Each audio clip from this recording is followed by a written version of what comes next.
Welcome to Stargrind Entrepreneurship Story, a seminar series where we invite entrepreneurs to share their professional journey and do and don'ts when you are building a business. Stargrind Entrepreneurship Story is organized by the tech entrepreneurship program Stargrind, in close collaboration with Uppsala Municipality, Uppsala University, EIT Health, Uppsala Rotary, and Entreprenörstaden Uppsala.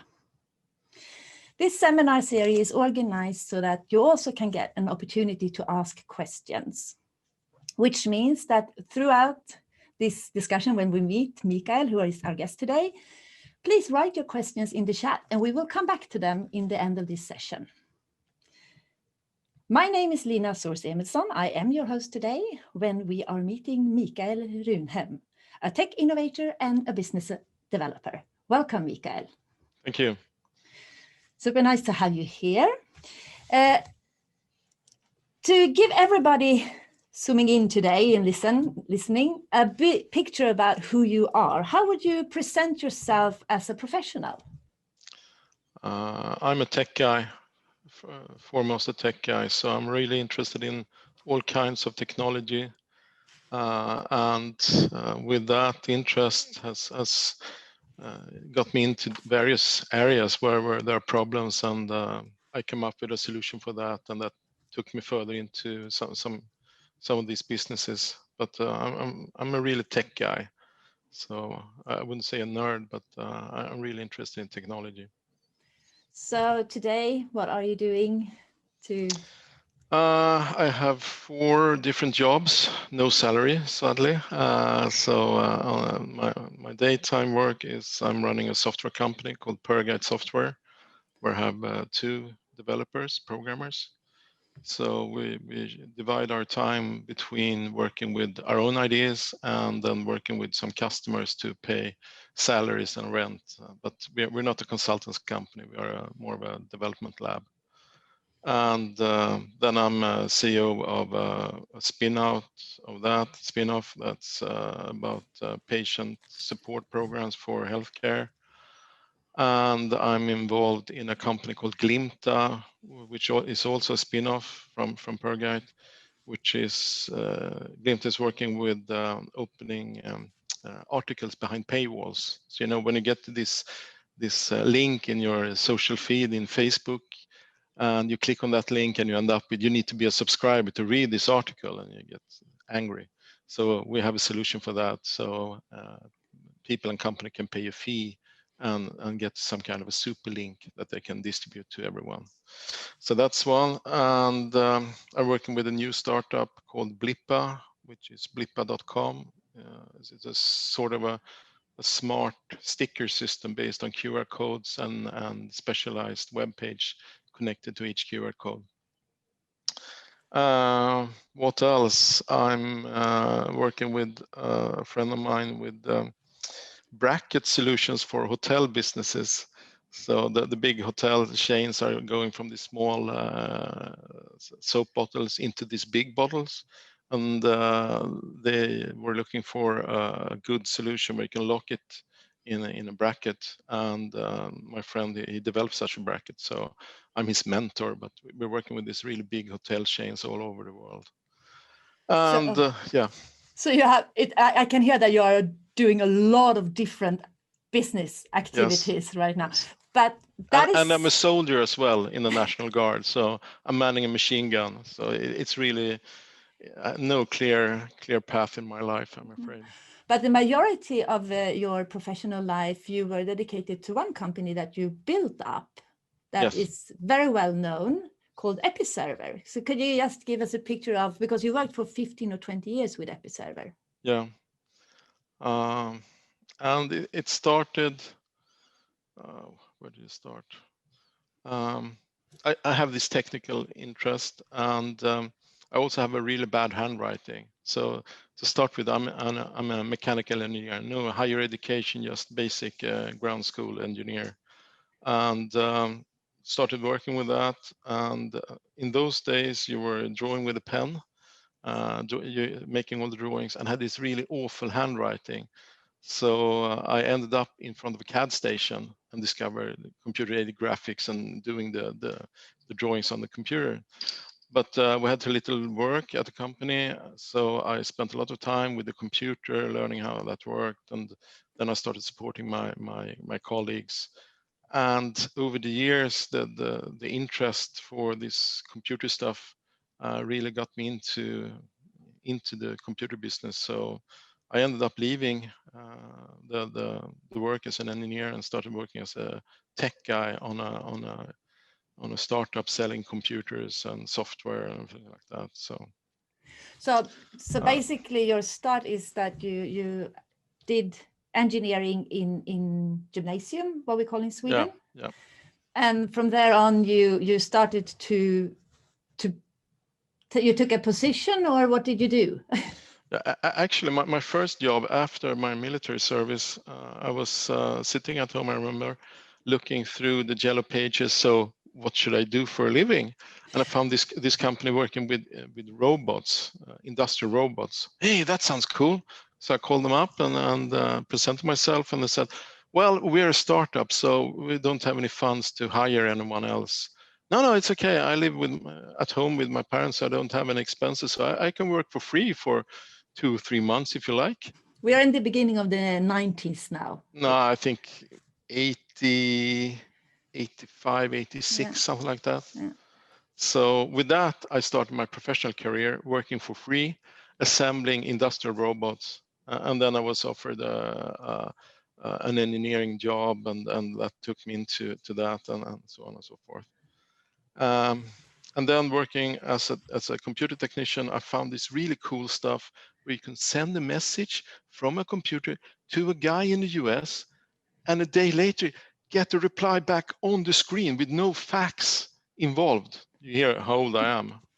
So that's how I discovered electronic mail, and then I applied for work at Microsoft to support electronic mail.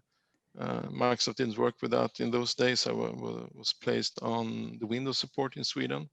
So we were like, I don't know, 4 guys on the Windows support. And then Microsoft bought a company working with electronic mail. I started working with that.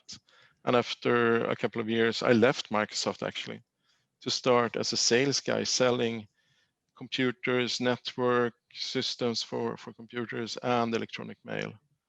So how come you decided, because I mean, we hear all that you are super much into technology. How come you made the decision to go into sales?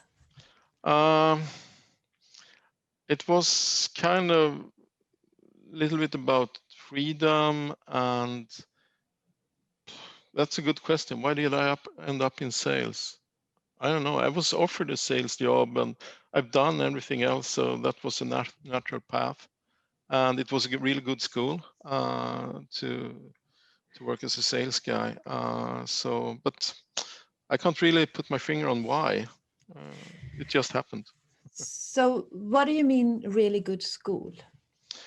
Well, if you're a sales guy and you have a sales target, you have to write 4 proposals each day. You have to find new customers. You are one of 2 sales guys in an organization of 15 people. So you have a lot of people depending on your sales, and you have your newborn kid, and you get really stressed. So I mean, it was a good school. I learned to write proposals and do the math and everything like that. So looking into the future, what do you specifically take with you from that experience? To be able to explain really complicated things in a simple manner. Many sales guys, they go into a sales meeting that transforms into some kind of education. You want to educate the customer about every feature of the thing you're selling. So you have to be really, really careful not to confuse the customer, to take it smooth and treat everyone in the room as an old lady that you're trying to help up the mountain or something like that. So be really careful. And Why? also we didn't have any like company presentation. If you go back on the Episerver days, we didn't have any PowerPoint presentation about the company. We talk tech and how we would solve the customer problem.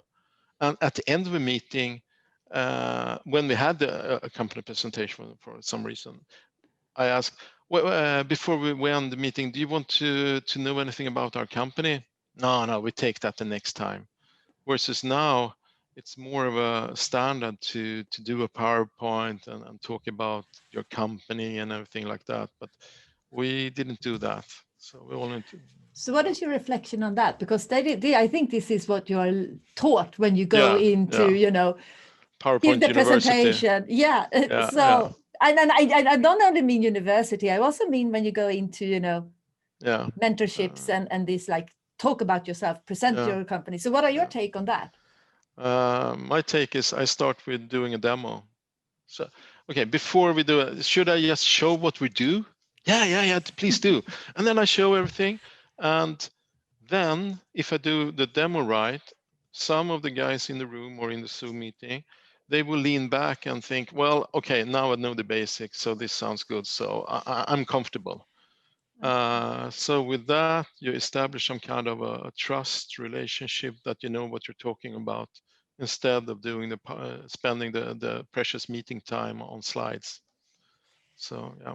So if we go back a little bit in time now, so you have left Microsoft, you worked as a salesperson during some years. Yeah. And you left that job. Yeah. Why? And what did you do?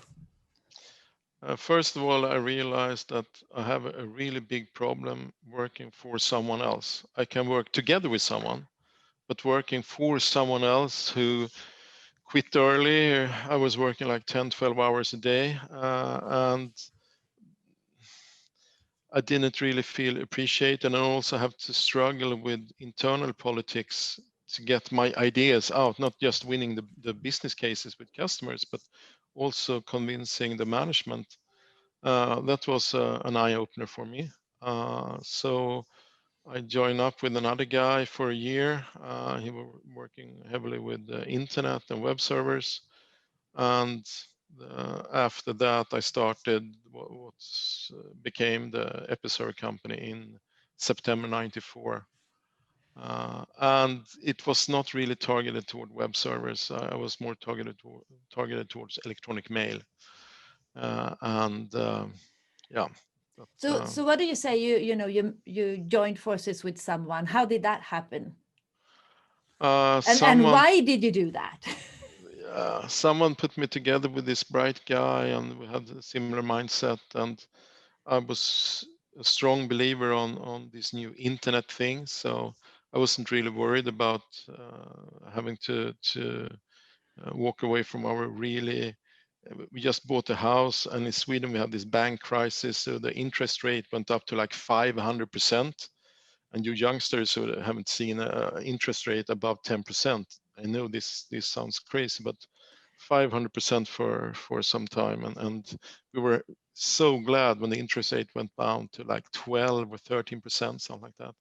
So with that, I left a well-paid sales job, joined this other guy in a really small office. So looking back, I was kind of crazy. I think that's a common thing with entrepreneurs. We don't really, a lot of my friends in this area lack higher education. And with that, we can't really figure out if it's good or bad. We just do it. And the higher educated guys, they write a business plan. They spend a lot of time in spreadsheets, and they end up, well, this is impossible, so they don't do anything. So a lot of stupid guys like me do stupid things, and sometimes we're successful.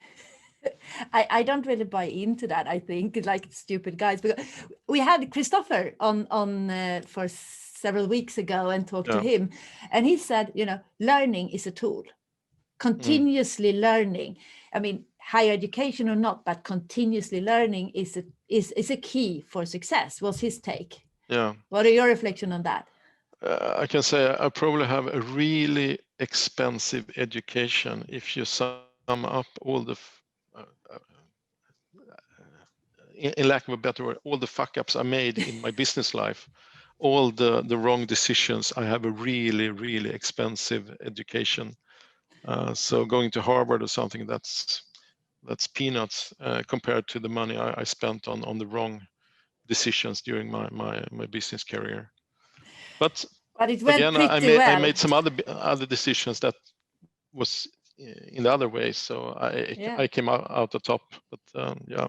Yeah, I heard some numbers from you that Episerver eventually was sold sometime after you have sold it for $1.1 billion. Was it? $1 billion, yeah. Yeah, so it went pretty well with that.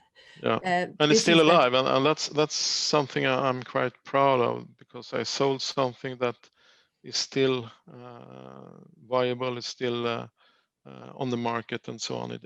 And it bought other companies on the way. So the foundation was strong, and yeah. So that foundation, we go back a bit again. I'm continuously going back a little bit with you, but when we talked, you said, you were sitting on a paper box and you had a computer that you got from your mother-in-law. Yeah. And you were starting to build actually foundation for Episerver. Yeah. So what do you think in retrospective was the key for the success that it became, this company? One of the key things in the early days was that we didn't have any investor. So I can do whatever I liked. I can follow my heart and what I believed in. The only investor we had, as you said, were my mother-in-law, who sponsored with a laptop. And I were fortunate enough to have some Microsoft chairs worth, I don't know, 70,000 Swedish in those days, that I sold, and we can live on that during the valley of death before I earned some money on the new company. Can you just I don't think that was my best financial decision to sell the Microsoft stocks, but yeah, What is the Valley of Death for someone who hasn't heard about it? The Valley of Death, Death Valley. So it's from the Wild West, where the pioneers went to the West Coast in the US. They had to cross the desert, and before they reached California. So the Valley of Death is something you have to cross in many businesses before you get successful. And you can jump over it by renting a plane with some seed money or some finance capital, and skip the Valley of Death. But for us, being self-sustained and earning money, in all my years at Episerver, we had 2 months that we lost money, and that was 2 summer months with vacation. All the other months, all the other years, we earned money. So we had no bank who called us, no investor, no one. So I started the staff meetings by asking the finance department, are we earning money? Yes, they said. Are we earning a lot of money? Yes, they said. Okay, then we don't have to speak about that. So we talked tech and what we're doing for the next release and so on and so forth. And money was coming as a secondary thing for us. Yeah. What would you have done if that wouldn't have been the answer? Because that might be a lot of experienced people in the audience, my experience, have or will. What would you have done if the finance department said, nope, not making any money? That would be bad, but as a employer, we had stacked up with money in the bank so we could survive for a year or so without any revenues. And the reason for that was that we were competing against companies like Microsoft and Adobe. And they could kill us in a snap, we thought. So we really had to have funds in the bank to prevent that. Yeah. So Episerver, as its time, really revolutionized, was really new thinking on how to create web sites. What was the product? What did you do? The thing is, I'm a lazy guy, so I never learned to program myself. So every time I wanted to change the homepage, I had to go to the developers and ask, please, can you just change this to this? And by the way, this to this. And oh, okay. So there was a lot of I wouldn't say I was ashamed, but I felt like this is not the way it should be in the future. So I said to the guys, well, can't we build a website through these forms? Nowadays, you probably use like WordPress or something. WordPress were not existing in those days. So this was a kind of a brand new concept of having a form on in the browser, entering the subject and the body, and then press publish. That would go into a database and through a template appear as a beautiful web page. That was something we thought, well, okay. The programmer said, well, Michael, it's a bad idea. There's going to be like a page maker who makes these beautiful web pages soon. And I said, well, it's going to be anarchy. And I think the database template thing is a good thing. So let's do it. And being the owner of the company, and the company earns money. So you have the freedom to do that. And we thought we have like 6 or 10 months before the big guys would crush us. And so we were always under the sword of making tech progress and running fast. And we were beating, over the years, we were beating Microsoft and all the big guys. So that was a good thing. Why do you think you did that? We had an approach where, first of all, we stopped selling the software ourselves. We sold off the consultants business, and we only sold the software through partners. And I decided that the software price could only be 25% of the total budget for any web project. So 75% should go to our partner and 25% to us. So we will earn a little bit of money and they will earn a lot of money. So that was one key thing. The other key thing was that we realized that we have to make our software modular, so the partners could take away our features and replace them with their own features. So as an example, they can take away the search engine from Episerver and replace that with another search engine, or the image bank, or whatever. And that made us quite strong, because if you compare the Episerver to the competition, the software were quite similar. They had their web publishing system and their search engine, and so did we. But we said to the customers, well, if the search engine is important for you, you shouldn't use the built-in search engine. It's just good enough for most, but not for you. So we recommend one of these 3 search engines that is pluggable to Episerver. So with that, we became much stronger than the competitor, even Microsoft as a competitor, because we had so much functions. And also the other result was that our small sales staff, we had like 3 or 4 sales guys. The sales staff were expanded with all the partner companies' sales people, because they were out on the market. They were talking to customers about their search engine. And the customers said that, we plan to change the CMS, the web publishing system.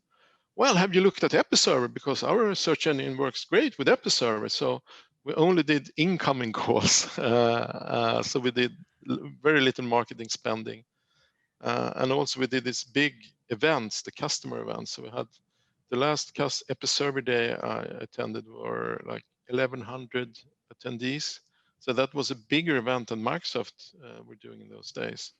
So, and we had seminar tracks and speakers and exhibition, and so yeah. But it was kind of guerrilla warfare. That was fun. So basically, you made sure that your partners or customers made more money, and that's how then you became super important for them. Yeah, they became very focused on Episerver. They have Episerver teams working solely with Episerver, and for the customer, they had a assurance. Though if they didn't like the partner, they can always change partner, but they can keep the platform. So with that, the first customer decision was, let's go with Episerver, and then they selected the partner. So how common is it that companies work this way? Can everybody do that? Would you recommend everyone listening here to start, to figure out how their business can make business for others? Yeah, I mean, if I take an example of Blippa, the smart sticker systems, we are focusing on that right now. So we're focusing on the boat industry, how every boat should have this smart sticker, and every company will plug into the web page behind that QR code in a smart way. So yeah, that we're still working with that fashion today.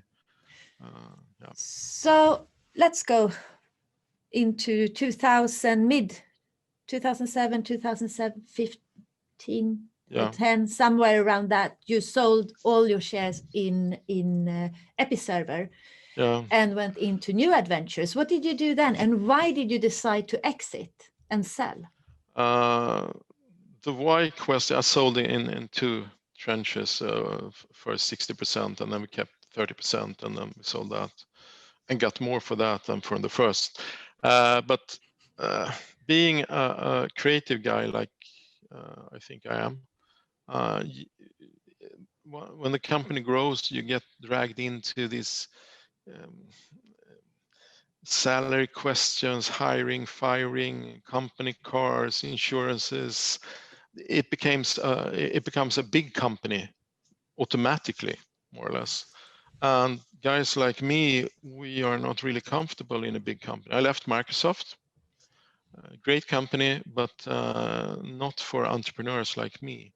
So I rather work in small teams, small companies where you can change, you can build up a culture, you can do some things instead of getting stuck in reality.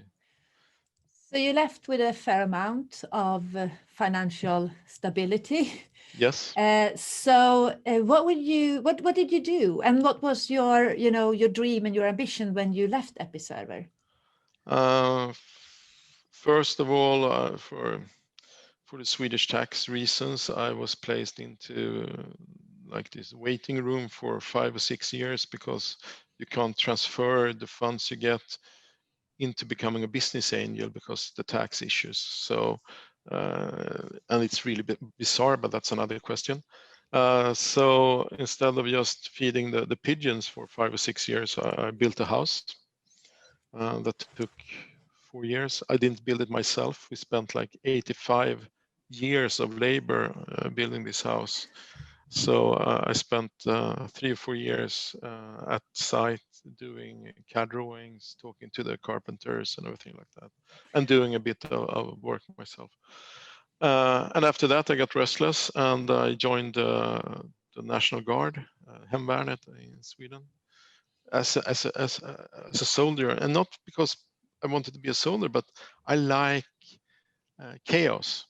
When there's a snowstorm and you have these military bandwagons taking out food to the elderly, or looking for some lost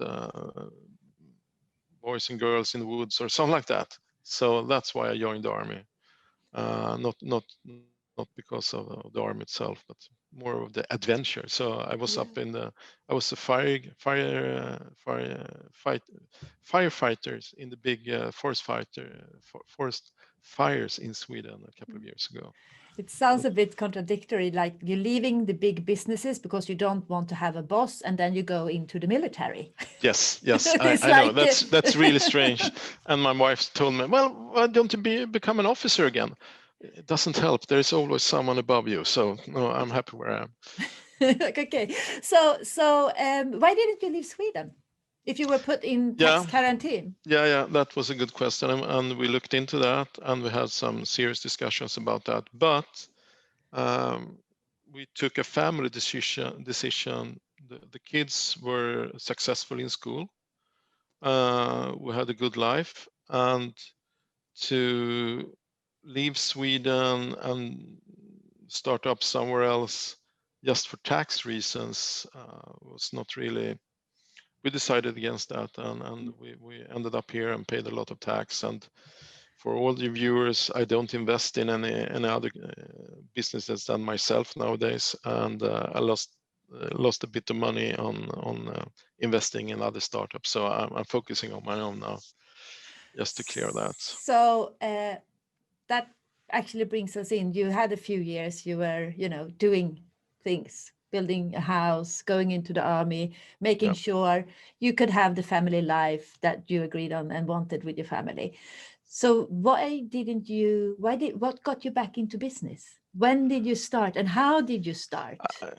I think I was away from the business for a year or so. And then my old friend Johan, who was the first developer at Microsoft, first developer at Episerver, we worked together at Microsoft previously. He left Episerver, and I helped him to start up some kind of consultants business, and that was the PerGuide company that we're still working with. So I never really left for a long time. So Johan and I started working with new products, and then we hired another Episerver guy, Risto, and we're still doing that. So I'm kind of what do you call it, artisan or something. I need to be creative and be in a creative environment to feel good, and also to be able to pay my bills. Doesn't matter if you have money, if you're losing money every day, that will affect your mindset. So if I can pay my bills and I can be in a creative environment and be creative, that's what I need right now. So we have, a little bit more than 10 minutes left. So I invite you to come with questions. So if anyone have a question, write it in the chat or wave, because I have a computer down here so I can see you, so I can invite you, or just unmute yourself and come in and ask questions. You're more than welcome to do that.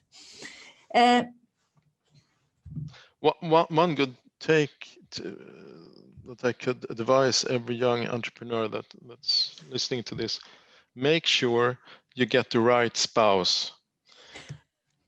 In order to become really successful, you need to work a lot, and I mean a lot. So if you have a spouse that's really focusing on it's your turn to do this, to do that, and things like that, you will have a really hard time being successful as an entrepreneur, because you need to have a kind of support that allows you to do the really hard work. And I'm fortunate to have that. But I think that's one of the key things if I look at myself from the outside. So what differs me from someone else? I think my wife and my family is a good answer to that. Yeah. Yeah, that's true for a lot of the life aspects. Yeah. Shows your partners both in profession and private well. Yeah. So that is actually quite interesting. We haven't talked about that, and let's see if there is someone who wants to come in. No. How do you know to pick a good business partner, and is that an important factor? Because I don't know. I tried several times. Sometimes it went well, sometimes not so well. But I don't have a golden recipe for that. Sorry. So when it went well, what was the things that went well? When I sold the majority of Episerver, I sold it to a consortium that were not the highest bidders. They were number 2. So I would have made more money selling it to another team. But these guys had a CEO that they could put in place in Episerver. And I really liked that guy. And he was above my level on many of these company issues. So for the first time, I felt like I didn't have to worry about that, because he had answers to everything and he was above my level. So finding someone who's better than you is a good take, and also nice guys, and you can look at the track history, but find a hardworking doer instead of a more of academic who has lots of answers but not really putting their muscles into work. So yeah. So today you are still creating companies, but now you don't invest in companies. You invest in companies that you are part of. Yeah. How come you took that decision? Because let me transform my question to you. If these young entrepreneurs or to be entrepreneurs are going to go in and work with an investor, what recommendations would you give to them? Because you've been there. Yeah. And when and why? Why should they do it, and when should they do it? My recommendation is to take that a little bit later. Start small. I mean, nowadays you have all the resources you need, especially if you talk about software. But even like 3D printers and things like that have made things so much easier, and you probably know someone who has the skills. So speaking of software, it's quite easy to build a website. You can buy a professional design downloaded from the internet for like $50 or $20, something like that, and put some effort into building a presence. Start finding customers and start selling before you take on the investors, because if you take on the investors with just a PowerPoint, you will have to give away a lot of the company for a very small amount of money. So fairly quick you will lose control of the company. You will have 10%, 15% or something like that. And if you take in money in the company, you're also supposed to spend the money, hire people. And in like the economy we have right now, it's kind of tough for some startups. And if they have a big burn rate with lots of people, you have to put in more money in the company, and you get diluted as the entrepreneur because you don't have any own money. So we're gonna invite when you have a question. Yeah, thanks for your sharing. I just have the question for like, what do you think is the most important part to support you go through the early stage of your company where you haven't made the money and still burn your cash? So can you repeat the question? So what do you think is the most important part to support you go through the early stage of your company where you haven't made money and still burn your cash? I would say to focus on making everything profitable. And I mean everything. So forget about the fancy location, the fancy computers, the fancy everything. Get some revenues and go from that instead of starting off with a lot of cost and no revenues, because that will make you very vulnerable. So, but I mean, my recipe for Episerver is probably not a universal recipe, but that was one of our key success things, that we always made money. And if the software would stop selling, we can always transfer ourselves into consultants guys working with something else just to pay salaries. So, and that's how we work today. We work with our own products and we combine that with customer products in order to pay the bills. As much as I said we are investing in my own products, I'm lacking the self-confidence to put in money in my own projects. So we rather do that with doing customer work and paying for the development that way. So yeah. So work as a consultant. Yeah. So basically having a two-way of revenue stream, make sure you have money coming in somewhere so you can invest in. This is actually what you did in Episerver also. When we talked, you told me that during several years you had 3 tech guys sitting outside of your door doing innovative activities. Would you like to share your strategy there? Because that meant you keeping, go. Most software companies, they have big development teams, and they have these product meetings, Scrum meetings and things like that. So, and that was the same at Episerver. And me being a creative guy, I stepped into the product manager and said, Roger, I have this great idea. And he said, well, Michael, do you think you can come back in like 6 months because we're working with the next release and we have these 500 bugs we need to fix in that release, so come back later. And when I come back later, they have 500 new bugs. So innovation gets really stuck in the reality. And me being a pain in the ass, and being the owner of the company, I managed to get my own developers as a research team. So that's a fancy word, but we were doing everything else and also keeping some things away from the development team so they can work focused.